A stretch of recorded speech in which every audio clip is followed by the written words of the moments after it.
Careful from these times. Hi, Lisa. Do you support or oppose President Obama's order to halt the deportation of mostly younger, undocumented immigrants?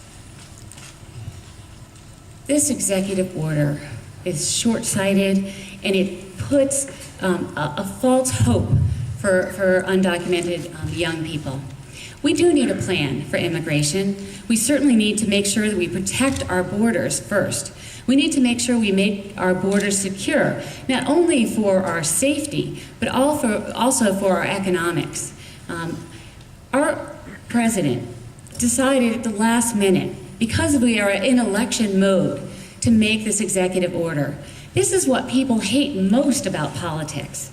It was not done because he wanted to improve the lives of our illegal immigrants. It was done for purely political purposes. President Obama had 2 years where he had total control.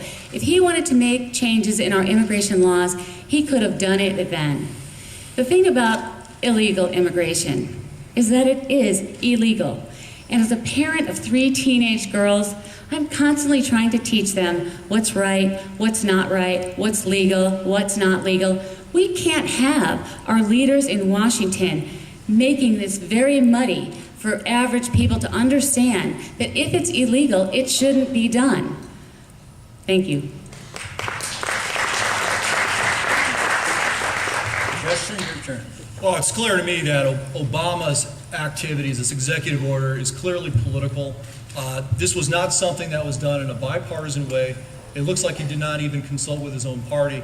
He's trying to use this issue as a campaign wedge. Now, obviously, there have got to be instances where we are able to deport people. We cannot be a country where if you just get in, you're allowed to stay no matter what. We have got to secure the border, number one. Before anything else is done in the immigration debate, we have got to make sure we have a secure border. But I do want to address the answer that Lisa Wilson-Foley also gave. Lisa, in this case, Andrew Orbach is certainly right. Your company, a representative from your company, went before the General Assembly and lobbied for this bill that Rohrabaugh is talking about, a 6% increase. It's the facts. You can't, Lisa, you can't say in one day that you're the head of Apple Rehab. I've never said that. And then another day say that you've got nothing to do with anything that goes on. You can't one day be in the commercials for Apple Rehab saying, no, I'm the face of Apple Rehab and this is our company, and go on the campaign trail and take credit for all the jobs there and all the economic growth. Those are my jobs. And then in the next breath say you have nothing to do with Apple Rehab. I don't. And if you don't have I anything don't to do own with Apple Rehab. I have no ownership in Apple Rehab. If you don't have anything to do with Apple Rehab, then why is it over the past 2 years, all I've heard from you on the campaign trail is that you are in charge of Apple Rehab? I've never said I'm in charge. My husband would kill me if I said that. I'm in charge of my own companies that have 600 employees right here in Connecticut. Mark? Yeah. Have anything to add? Oh yeah, let's get back to the issue. This is a great country of immigrants. My grandfather came from Russia when he was 2 years old, and he came in the legal way. My great-grandparents came from what was known as the Habsburg Empire in Eastern Europe years ago in the late 1800s. The point of the matter is we're a country of immigrants that have given great things to this country, where these folks have worked very, very hard. But we're also a country of laws. We have to abide by the laws. What I would say about that is we need to streamline the process so that people don't feel that they have to come in illegally. But you can't give the nod of approval to folks who break the law.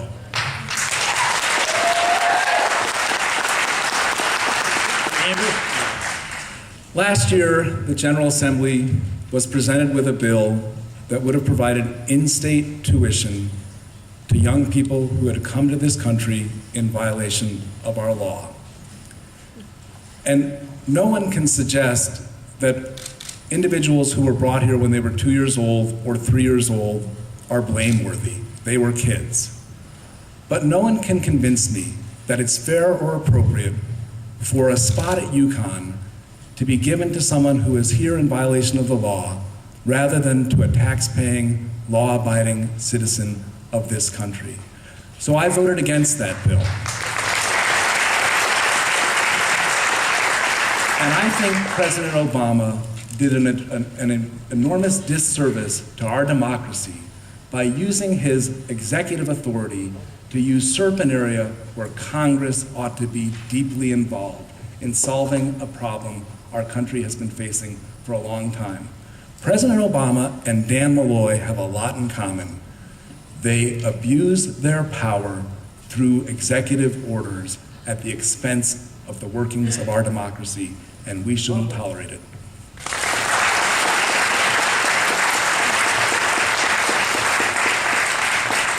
Aaron Lloyd. This one's for Andrew. Despite currently leading the GOP candidates in fundraising, the most recent FEC reports show that you have raised only half as much as the leading Democratic fundraiser, Elizabeth Esty. With money expected to play an even more significant role than usual in this year's federal races, how do you plan to compete?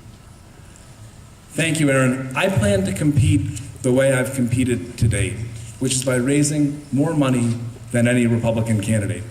Elizabeth Esty will, mark my words, spend all of the money that she now has trying to win the Democratic nomination for this seat. And I, mark my words, will spend all of the money that my supporters have invested in my candidacy to win this primary on August 14th. And so when whoever the winner of the primary is on the Democratic side wakes up on August 15th, they and I will start from ground zero. This race has national attention because we have a once-in-a-generation opportunity to win back this seat for Republicans. I am very confident that money will flow in, not just from my supporters in the 5th District, but from people across the nation who want to see the voice of the New England Republican once again present in the United States Congress.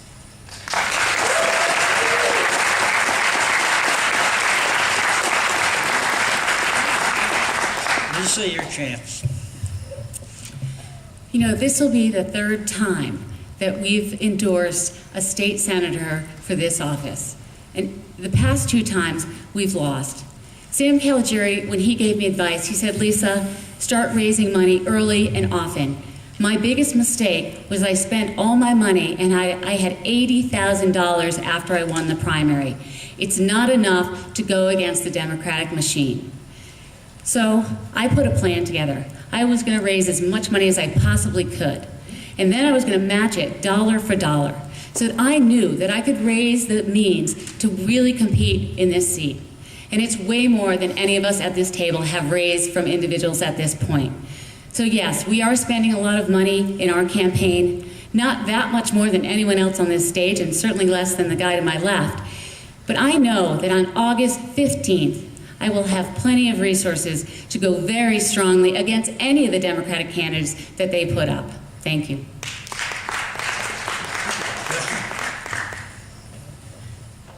No Republican or Democrat self-funder has ever won a race for Congress, Senate, or governor in the state of Connecticut. Now, we can debate up here, and it really wouldn't matter about who's actually raised more money, but I do know this for sure. I have by far the most donors, and they're small donors. Our average donation, we've raised well over $700,000, $800,000. Our average donation is less than $100. 7,000 donors. And I can tell you, one of the best donations I ever got was a $5 bill. Well, what's so great about $5 or $5 check? Well, it's a note that came in it.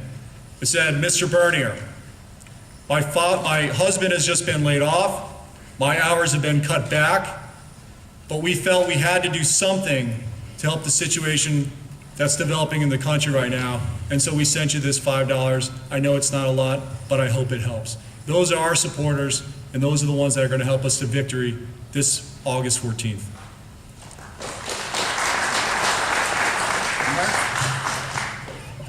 I'm not completely a self-funder, Justin. I did raise money at the beginning, and then in the last 6-7 months, I did discontinue fundraising because, frankly, I thought it was embarrassing to ask people for $5, $10, or $15 when they can't put gas in their car and food on the tables.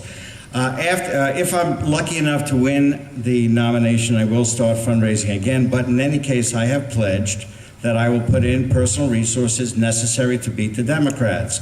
I will change the rule about self-funders generally not winning. We have a tremendous organization of grassroots people who will be at my side, and I promise everybody in this auditorium and others who are listening on camera that resources will not be a hindrance toward winning the seat.